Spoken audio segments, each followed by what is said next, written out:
Ok, le rôle de la femme, c'est d'être soumise à l'homme. Et le rôle de l'homme, c'est de prendre des décisions. Les femmes doivent être une aide pour leur mari, les supporter, les encourager dans leurs décisions, même s'ils sont pas d'accord avec leurs décisions et que ça semble être une mauvaise décision. Le, le discours a été donné par un frère, donc un homme, pour enseigner aux femmes comment elles devraient traiter leur mari.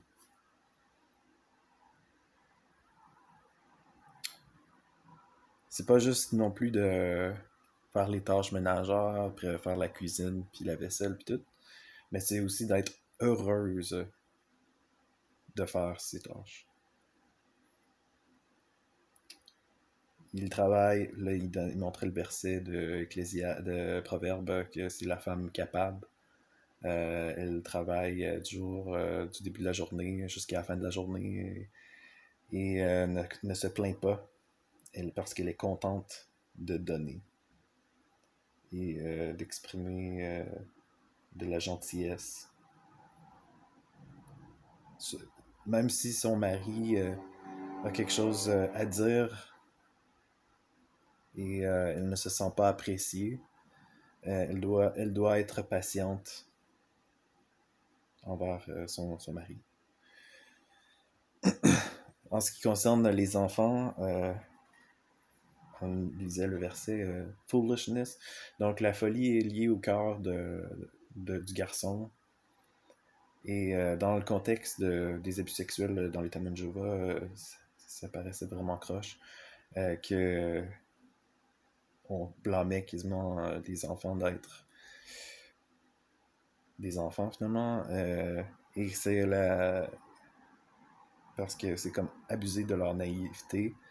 Et je pense que les prédateurs sexuels sont bien au courant que la façon de considérer les enfants, comme quoi, ok, ben, ils sont pas des adultes, donc leur opinion, ok, faut pas prendre ça au sérieux, puis ils sont trop jeunes, donc ils comprennent pas.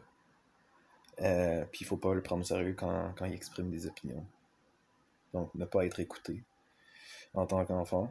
Et dans le contexte des abus sexuels, justement, c'est une, c'est une belle façon de continuer les abus. Ça disait que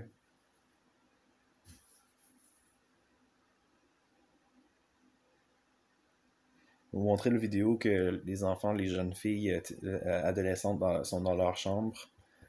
Euh, le père il vient cogner à la porte. Il dit à ses enfants qu'il les aime puis qu'ils sont des dons de Jéhovah. Mais que le fait qu'ils ont été créés par Jéhovah, ils ont des quotas dans le fond à faire. Comme quoi ils sont en redevance. Et ils se doivent de se dévouer à l'organisation, envoyer les jeunes étudier la propagande dans leur chambre. Et c'est pas une question non plus d'avoir des qualités chrétiennes, comme on dit, mais c'est pour pouvoir monter dans les échelons, c'est de pouvoir impressionner la hiérarchie, donc impressionner la personne qui est plus élevée que toi dans la hiérarchie. Et tu voyais le père qui avait de la misère à dire qu'il était fier de ses enfants. Qui est, Lloyd Evans disait que lui, il a jamais de la misère à féliciter ses enfants et à dire qu'il est fier d'eux. Mais pour un témoin de Jéhovah, ça semble être difficile. On voyait clairement que la secte se mettait entre la relation entre les enfants et les parents. S'insinuait dans ça. Comme quoi c'est un intermédiaire. Il faut tout le temps aller voir l'organisation, qu'est-ce qu'elle pense avant d'agir. Et quand tu voyais qu'il s'assoyait à la table et c'était le père il disait Quand que je me suis dédié à Jéhovah, j'étais plus en contrôle de ma vie, j'étais plus en contrôle de mes possessions que même que j'avais travaillé pour. Enfin, ils s'attendent que tu donnes tout à l'organisation. Et les enfants sont encouragés à obéir. Et on leur répétait d'écouter leurs parents. D'être une bonne personne, c'est d'obéir. Il y avait des parties qui parlaient de la création, comme quoi la création était une preuve que Dieu existe. Elle a été créée pour notre joie, pour qu'on apprécie la création.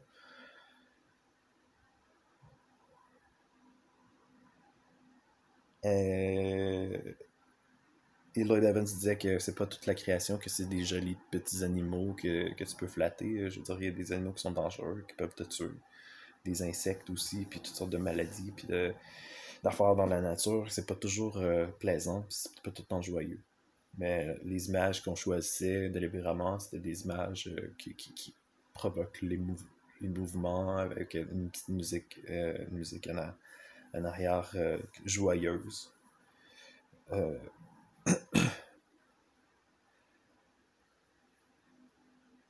Ça disait. Finalement, la raison pourquoi il montrait justement la nature, c'était pas pour essayer de comprendre la nature, mais c'était pour encore pour le même message que c'était de se dévouer à l'organisation qui était la priorité.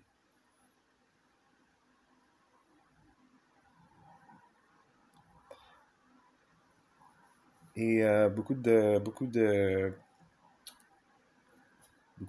claims que tu peux, comme les auteurs vont juste lancer quelque chose qu'ils vont dire, puis il n'y a pas de preuve, ils ne donnent pas de backing, il n'y a pas d'exemple, tu sais, comme tu peux dire n'importe quoi, n'importe qui peut dire n'importe quoi. Euh, Tu voyais que l'organisation essayait vraiment de, de cacher des affaires. Euh, et de l'autre côté, les apostats ou le monde comme nous autres qui voient clair à travers leur jeu, ben, on est plus transparent, on est plus ouvert à débattre, plus ouvert, genre, ok. Euh, C'était la sagesse de l'esclave idéalisé qu'on entendait satiriquement. Et je pensais, Lloyd Evans pensait que l'esclave fidélisé était plus intelligent, je veux dire intellectuel, plus euh, raffiné, je veux dire dans le sens d'avoir beaucoup de connaissances, puis de montrer des affaires comme t'as-tu remarqué telle ou telle chose, puis ça veut dire ça, puis, mais c'était pas du tout ça qu'on voyait euh, dans, dans les faits, dans les discours de justement l'esclave fidélisé. Euh, Lloyd Evans encourageait d'étudier l'évolution, comme quoi avoir une alternative à justement la création, comme quoi Dieu, c'est pas nécessaire qu'il soit là, qu'il ait tout créé. Je veux dire, même si les affaires même si la nature est complexe, ça ne veut pas dire que Dieu existe, ça ne veut pas dire que la Bible est écrite par Dieu. Il était plus du genre à dire que la Bible est écrite par des hommes, parce qu'elle se trompe et elle se contredit, et donner des exemples aussi.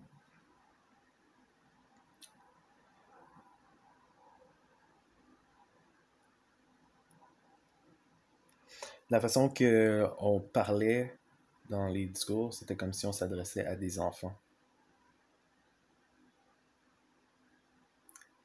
Euh, un des frères du governing body parlait d'être un faiseur de paix plutôt que plutôt que il disait comme l'exemple c'est juste con, il disait les vaches font du lait et nous autres, on doit faire la paix, genre, quelque chose du genre. Et quand sa définition de faire la paix, c'est de ne pas avoir d'attitude négative.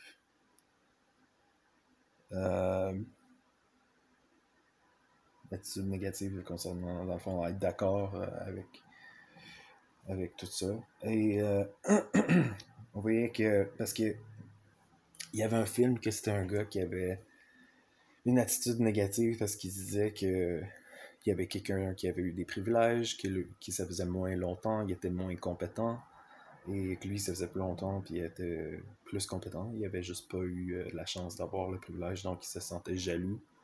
Il détestait la personne qui avait eu le privilège, et euh, c'était dans leur... c'est un exemple fictif, c'est pas une vraie...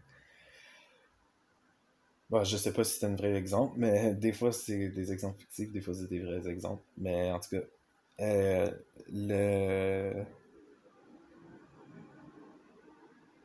J'ai pas écrit d'autres choses là-dessus. Euh,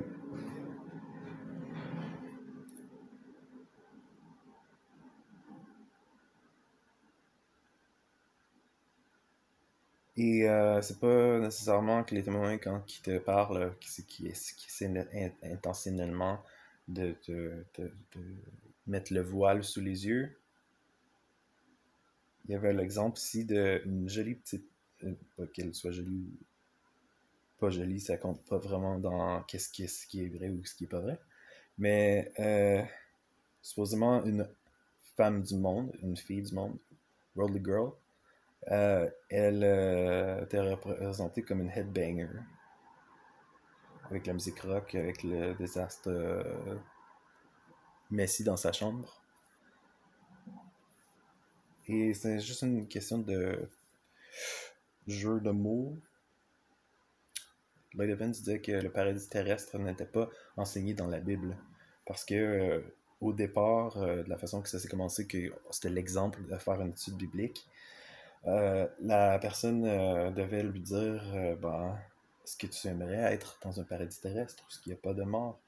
Et puis, elle a lu Révélation, justement, l'exemple classique d'une présentation de service que moi aussi j'ai participé à faire. Là.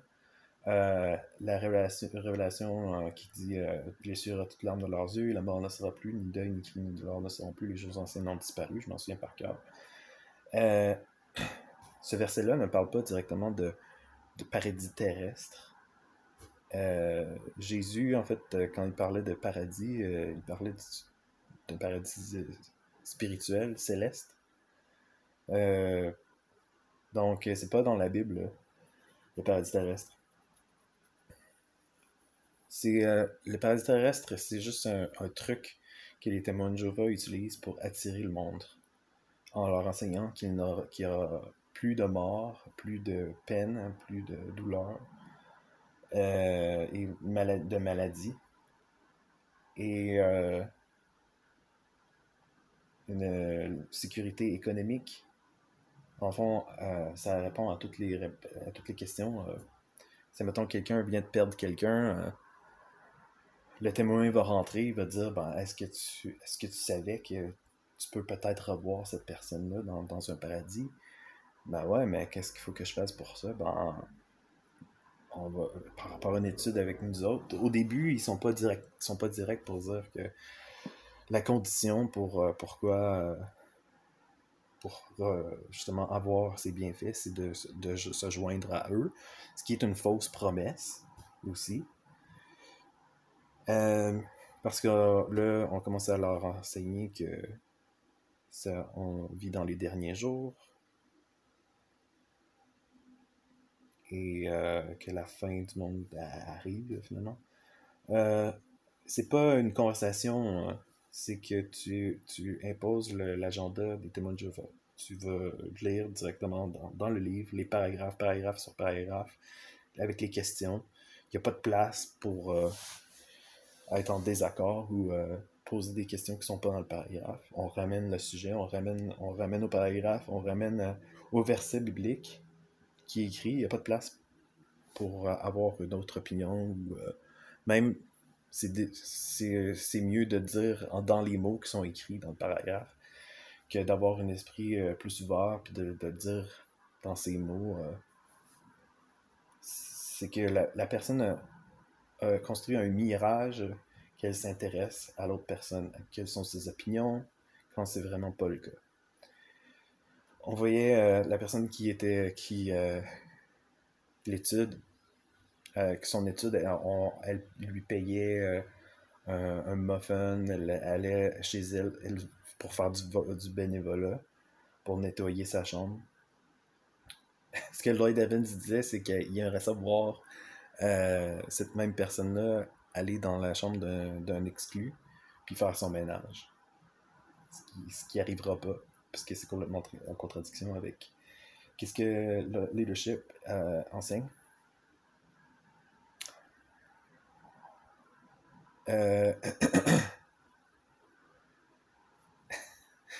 Il y a aussi David Splane qui disait.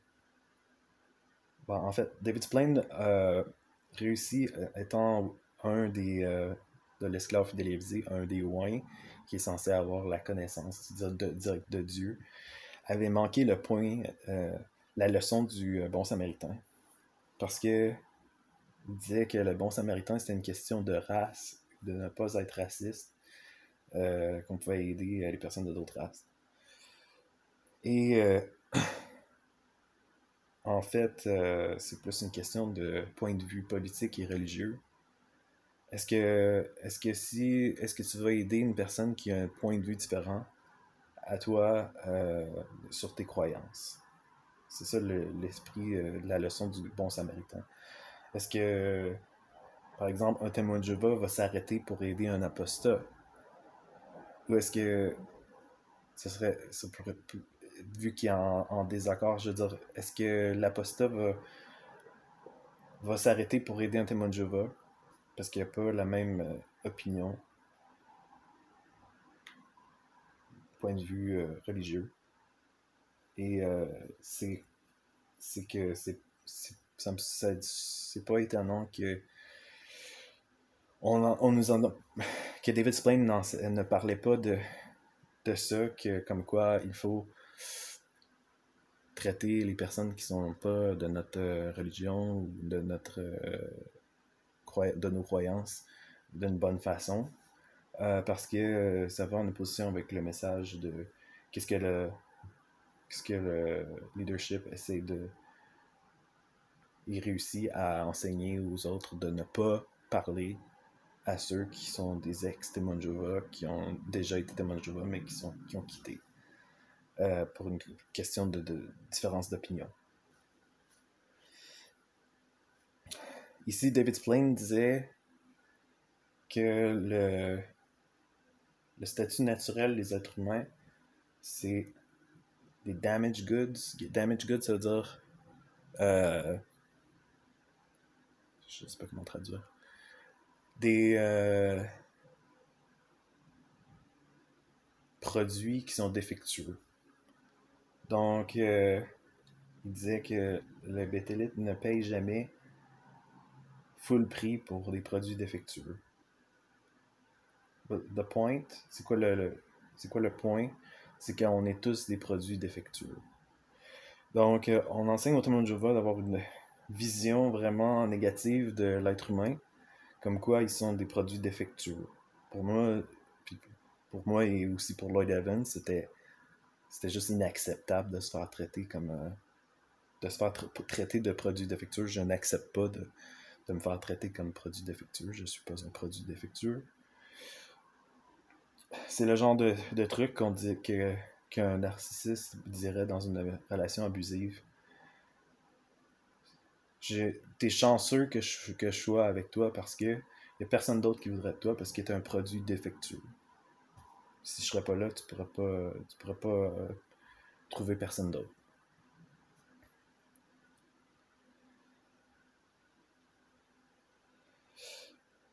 Un autre parlait de. Il a dit pourquoi on devrait être enthousiaste quand on enseigne à des personnes qui ont été affectées par le virus méchant du monde de Satan. C'est le genre de rhétorique dégradante et manipulatrice qu'on entend à l'Assemblée.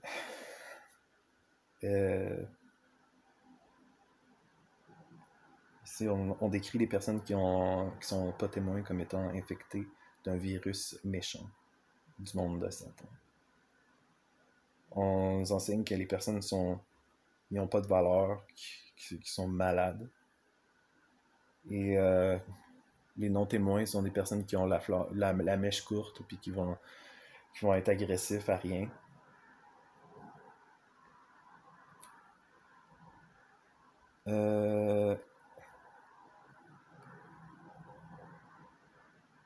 On nous enseigne aussi souvent de méditer dans les témoins. Mais la vraie façon de méditer, c'est de relaxer, aller en nature et laisser aller son esprit, j'imagine. Mais méditer dans les témoins de Jéhovah, c'est de se répéter la même information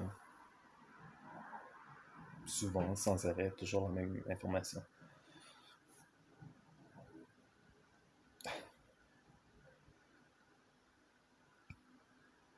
Il y a on parle de persécution, on parle d'oppression. Les témoins de Jéhovah sont oppressés, sont persécutés, et ils doivent être gentils et patients en face à la persécution.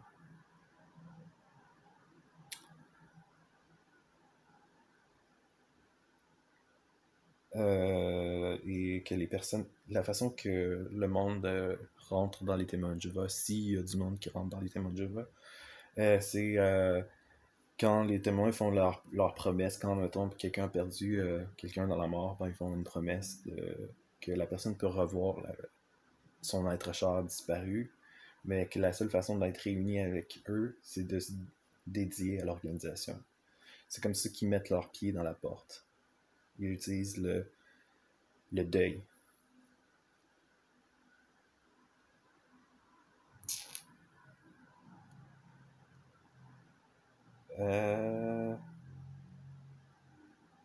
La façon que c'est dit, c'est comme si ça sonne positif, ça sonne uplifting, ça sonne comme édifiant, ça sonne encourageant et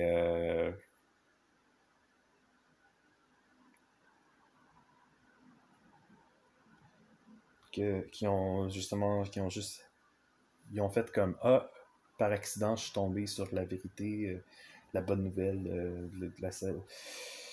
la bonne nouvelle, l'information qui vient de la Bible qui est la vérité finalement.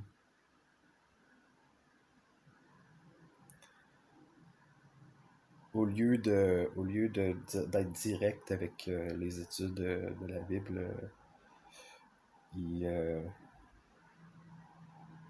et de donner l'information, ils font lire un verset de la Bible et ils font participer l'étude en leur faisant lire.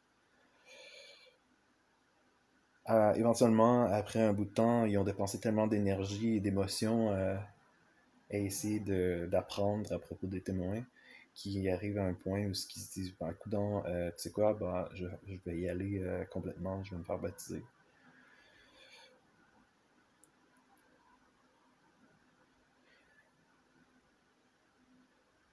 C'est du stock qui a été inventé à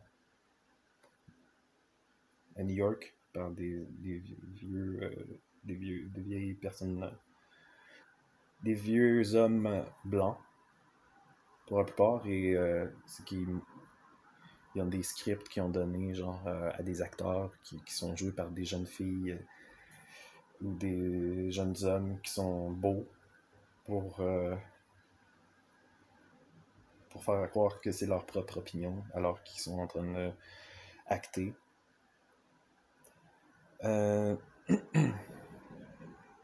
On dit qu'il y a des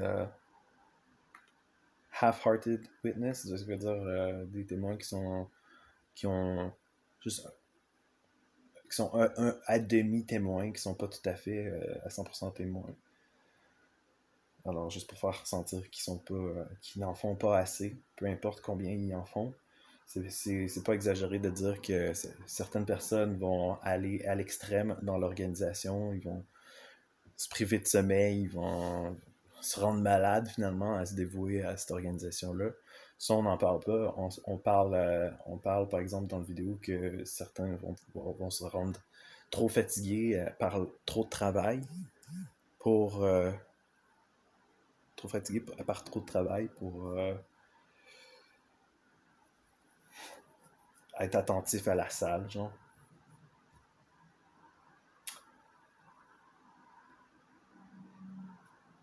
Euh,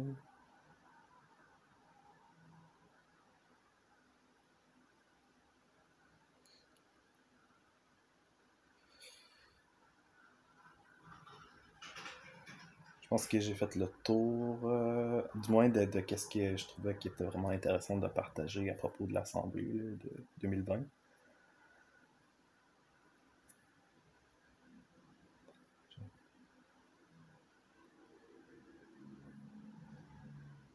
Alors, si vous voulez que je fasse une version anglaise, admettons que vous ne comprenez pas le français, ben, je peux toujours traduire.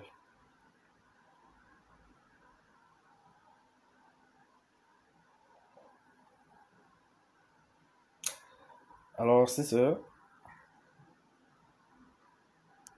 Je vais vous dire bonne soirée. Bye.